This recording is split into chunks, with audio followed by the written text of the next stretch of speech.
Begawe saro, tidak begawe tambah saro. Hidup ini kejam lur. Ada duit kita cak rajo, kate duit kita cak kero. Musik.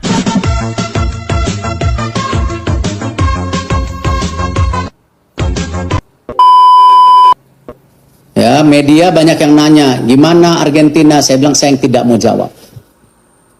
Saya bisa jawab hari ini setelah punya apa? Surat persetujuan dari FIFA dan AFC dan tim Argentina datang di sini. Jadi apa? Serius, nggak kaleng-kalengan gitu ya. Kita buktikan dengan FIFA Matchday yang teratur dan kedatangan tim juara dunia Argentina di Indonesia. Tepuk tangan buat mereka. Warnya itu nanti. Jadi Pak Anies nanti sempat meresmikan. Insya Allah. Dan insya Allah Desember besok selesai dan Desember besok mulai dipakai. Bahkan akan ada pertandingan mengundang dari Juventus, Real Madrid, dan Barcelona. Itu U20 mereka akan datang untuk semua ke sini. itu? Iya, soft launchingnya pertengahan Desember besok. Dan Kapan itu diundangnya? pertengahan bulan depan, sebulan lagi. Ya, padahal nanti saya undang beneran. Itunya belum Kanan kirinya kan, jadi stadionnya kan sudah. Jakarta bisa memiliki rumah secara kredit dengan DP 0%. Kita akan menggunakan fasilitas bank untuk bisa mereka melakukan itu Bank DKI, dan sudah dibuatkan mekanisme pengaturannya dengan mereka menggunakan tabungan. Ini janjinya apa ya? Janji kami 0 rupiah. Itu janji kita DP-nya. Kalau di dalam diskusi itu namanya memindahkan gawang. Jadi memindahkan gawang itu gini. Tadi misalnya janji saya adalah DP 0 rupiah. Jangan kira-kira kalau pertandingan sepak bola itu gawangnya dipindah supaya gol gitu. Jadi supaya bisa mengkritik diganti. Iya. Ya kalau gawangnya dipindahin bukan pertandingan. Mirip kode alam, wajah Anies pucat, badannya gemetar.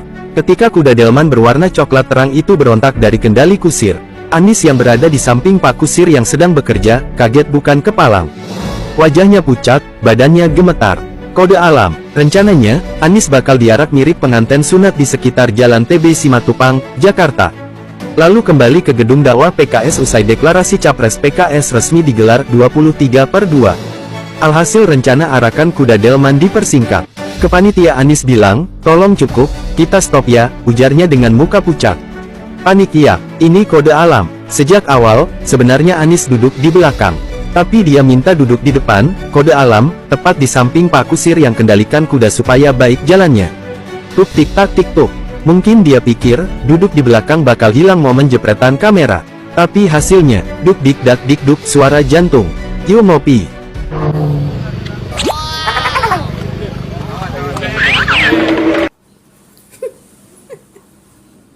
Pagi-pagi aku ngakak guys, ngeliat VT-nya itu yang katanya Pak Anies mau itu apa deklarasi sama PKS untuk nyapres ya kan, kudanya mundur, ya itu kode alam toh.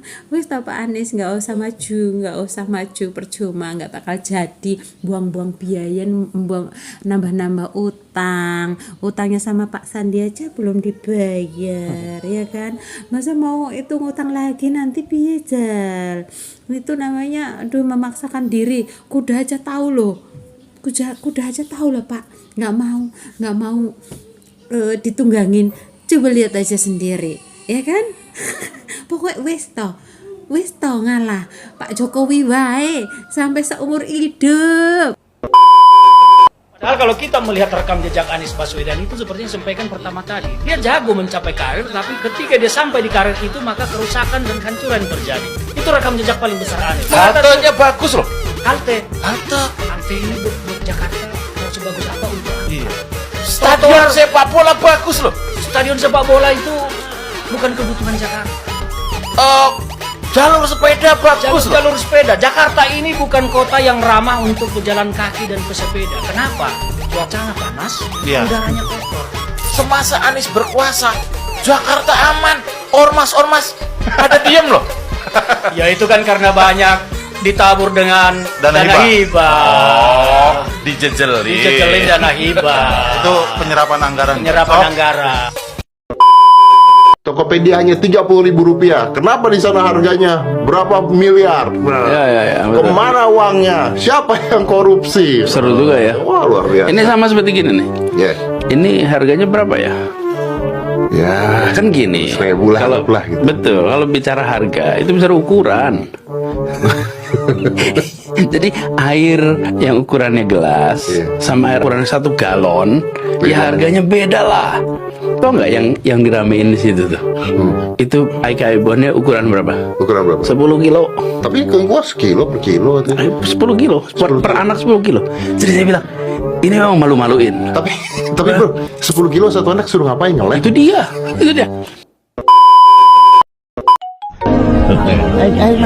Makan nggak makan ya? Kau juga makan, juga makan.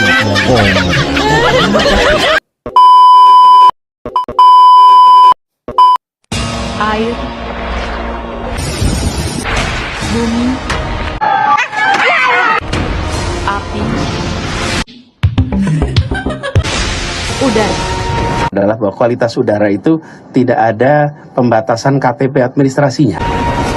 Zaman dulu semua negara hidup dalam perdamaian. Kemudian semua berubah saat negara api menyerang. Hanya Avatar, ketua dari keempat elemen yang dapat menghentikannya.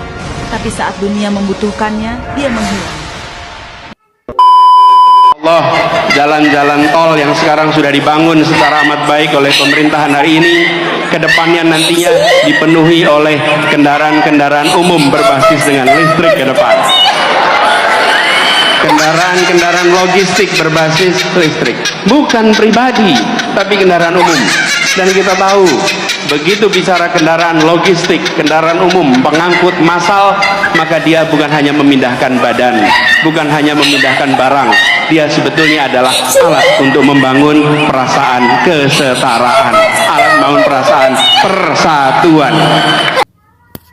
Tadi beberapa cuplikan video ya, hasil editan para teman-teman. Jadi ini ada satu video yang menarik untuk kita bahas ya. Itu ketika Pak Anies bersama kader PKS itu ya.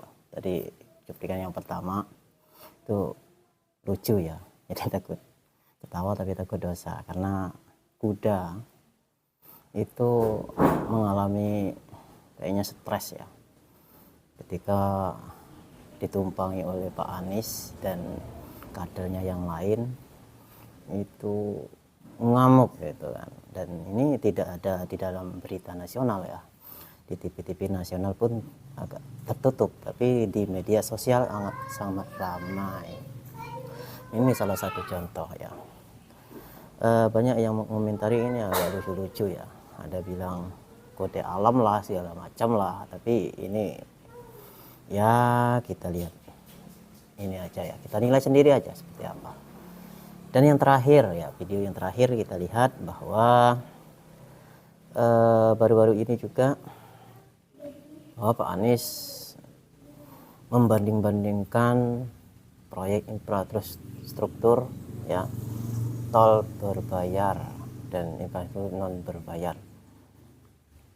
Artinya antara pidato pertama ya dan sebelumnya itu kan agak-agak gimana gitu kan, nggak nyambung gitu.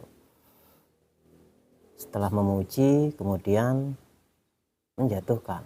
Dan inilah karakter calon pemimpin yang akan berkontestasi di 2024. Ini miris ketika banyak sekali penyampaian yang kurang pas ya menurut saya ya, dan ini akan